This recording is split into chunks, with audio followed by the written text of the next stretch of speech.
You have a rule in the house that no one is supposed to eat anything between dinner and breakfast. Everyone is supposed to faithfully follow this rule. However, which parent whose son or daughter is so hungry at about 11:30 or 12 will deprive that child of something to eat because there is a rule? Or you've asked your son or daughter to get back home from a party at about midnight, and your son or daughter comes back a little after midnight, say 12:15 or even 12:30. Which parent would lock your son or daughter outside the house, say, stay out because you broke the rule? I'm sure any parent in their wisdom would allow the child to come in, discuss perhaps the next day.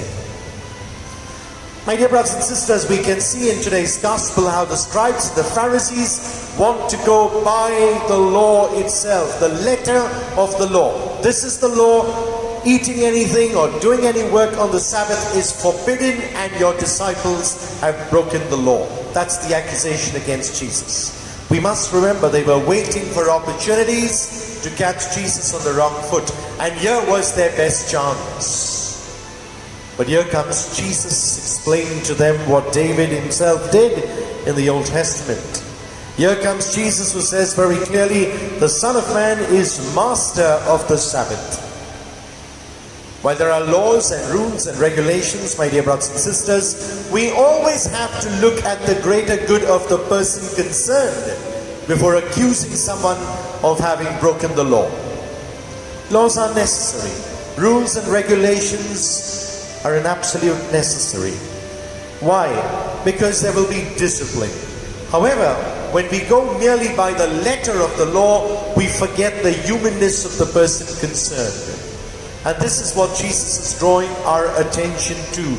Go by the spirit of the law. Look at the needs of this person, and then perhaps be judgmental against him or her. Each one of us, my dear brothers and sisters, needs to pay attention to today's gospel very carefully.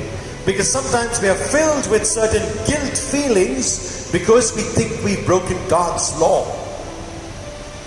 But if we've done it for the greater good of humanity and our own greater good, then perhaps we should understand that God indeed is merciful.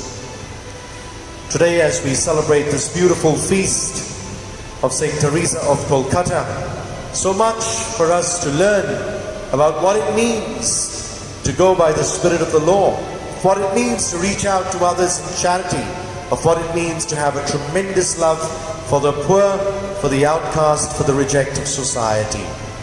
I pray that she becomes a model for each one of us of what it means to be generous when it comes to our time, our talents, and our money as well.